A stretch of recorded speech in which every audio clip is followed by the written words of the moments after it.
We all know someone who seems to sabotage their own success. Maybe they're incredibly talented but can't hold down a job. Maybe they're in a great relationship but find ways to destroy it.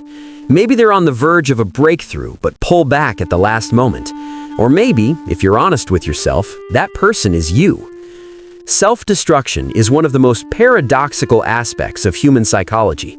We're supposed to pursue our own well-being, to seek pleasure and avoid pain, to move towards success and away from failure. Yet countless people engage in patterns that systematically undermine their own happiness, health, and success. Why do we do this? What's happening in the mind of someone who sabotages themselves? And most importantly, how do we break the cycle? Let's start with a fundamental truth. Self-destructive behavior is rarely actually about destroying yourself. It's about something else entirely. It's a strategy, usually one that was adaptive at some point in your life, that you're still using even though it no longer serves you. Understanding this reframes everything. The person engaging in self-destructive behavior isn't broken or weak or fundamentally flawed. They're using an outdated survival strategy. And once you understand what that strategy was designed to protect you from, you can start to find better alternatives. One of the most powerful drivers of self-destructive behavior is something psychologists call the inner critic. That voice in your head that tells you you're not good enough, that you don't deserve success, that you're going to fail anyway, so why bother trying? But here's what most people don't understand. The inner critic isn't your enemy. It's trying to protect you. It developed, usually in childhood, as a way to keep you safe from rejection, disappointment, or pain. Think about it. If you tell yourself you're worthless before anyone else can, you're controlling the narrative. If you sabotage opportunities before you can fail at them, you're avoiding the crushing disappointment of trying your best and still falling short. If you push people away before they can leave you, you're protecting yourself from abandonment. The inner critic is a preemptive strike against a world that once hurt you. The problem is that it doesn't know when the war is over. It keeps protecting you from threats that no longer exist, and in doing so, it creates new ones. Many self-destructive patterns stem from what psychologists call the comfort of the familiar. Humans are hardwired to prefer what they know over what they don't, even when what they know is painful. If you grew up in chaos, calm might feel dangerous because it's unfamiliar. If you grew up being criticized, praise might feel suspicious because it doesn't match your internal model of the world. If you grew up with instability, success might feel threatening because you don't know how to navigate it. This is why people who grow up in dysfunction often recreate that dysfunction in their adult lives. It's not that they want to suffer, it's that suffering feels like home. The known hell feels safer than the unknown heaven. Self-destruction becomes a way to return to emotional territory you understand. You sabotage the good relationship because conflict feels familiar. You create chaos at work because crisis is what you know how to handle. You undermine your success because struggle is your comfort zone. Here's something that sounds counterintuitive. Sometimes self-destruction is about self-protection. Specifically, it's about protecting yourself from the vulnerability that comes with success, intimacy, or change. Success makes you visible. It opens you up to judgment, criticism, and the possibility of losing what you've gained. For some people, staying small is a way to stay safe. If you never try, you can never fail. If you never succeed, you never have to worry about losing it all. Intimacy requires vulnerability. It means letting someone see the real you with all your flaws and fears and imperfections. For people with deep wounds around rejection or abandonment, this level of exposure feels terrifying. Self-sabotage becomes a way to maintain emotional safety. Better to destroy the relationship yourself than to be destroyed by it. Change, even positive change, means stepping into the unknown. It means leaving behind the identity you've built, the coping mechanisms you've relied on, the life you understand. For many people, self-destruction is actually a desperate attempt to maintain the status quo, to avoid the terrifying freedom of a different life. Neuroscience has revealed something crucial about self-destructive behavior. It's often driven by the same reward pathways that drive addiction. Your brain releases dopamine not just in response to pleasure, but in response to the anticipation of familiar patterns, even destructive ones. This is why self-destructive behaviors can feel almost compulsive. You know you shouldn't text your ex, but you do it anyway. You know you shouldn't skip the job interview, but you do it anyway. You know you shouldn't have another drink, but you do it anyway. The behavior has become neurologically reinforced. Your brain has created superhighways for these familiar neural paths, and traveling down those familiar neural paths requires less effort than forging new ones.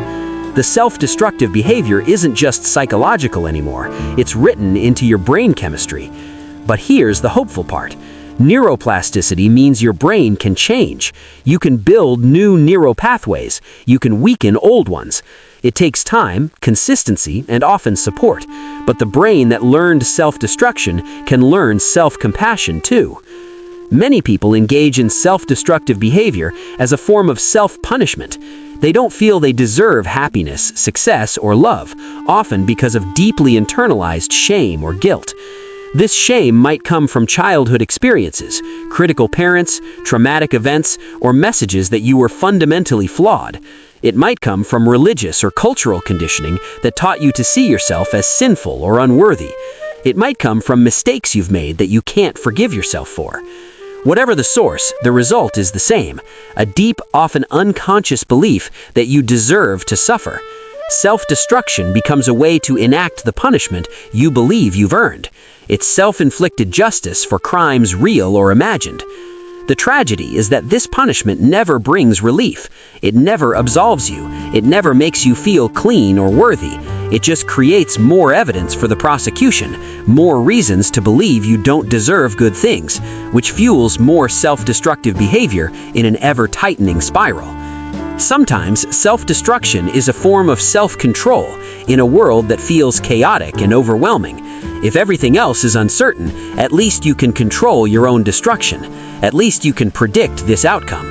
This is particularly common in people who experienced unpredictable trauma or chaos in childhood. When you couldn't control what happened to you, you learned to control what you did to yourself. It's a perverse form of agency, but it's agency nonetheless. The person who binges and purges is controlling their body when everything else feels out of control. The person who ruins good opportunities is controlling the timing and nature of their failure rather than waiting for life to do it to them. The person who pushes people away is controlling when and how relationships end. Understanding this helps explain why simply telling someone to stop self-sabotaging doesn't work. You're asking them to give up their primary method of feeling in control. The real question is, what other forms of healthy control can they develop to replace it? Breaking free from self-destructive patterns starts with awareness.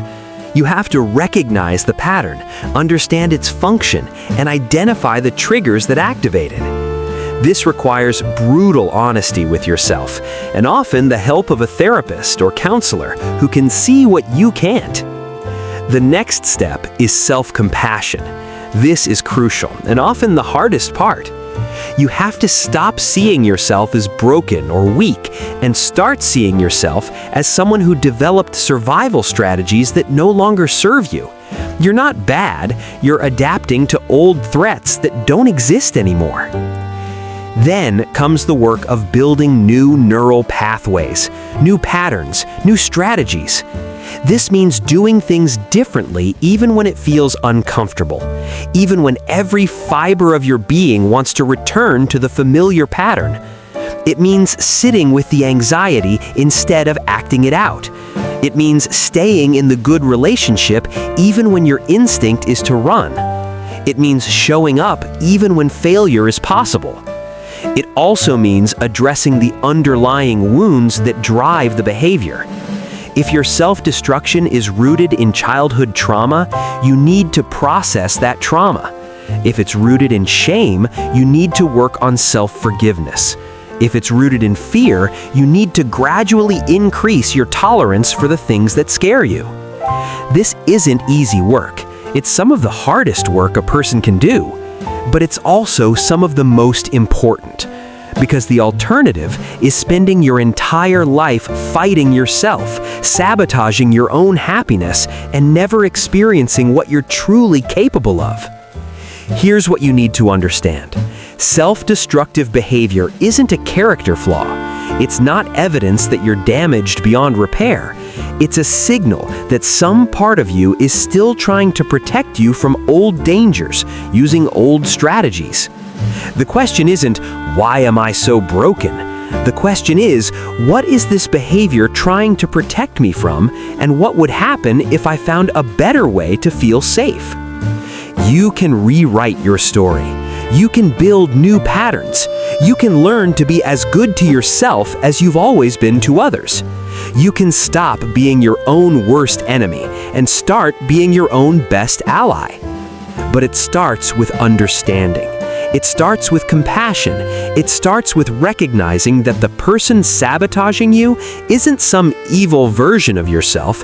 It's a scared, younger version of you who's still fighting battles that are long over. And maybe, just maybe, it's time to tell that part of yourself that the war is over, that you're safe now, that you can put down the weapons you've been using against yourself and start building the life you actually want. The psychology of self-destruction is complex, but so is the psychology of healing. And if you've been strong enough to survive self-sabotage this long, you're definitely strong enough to overcome it.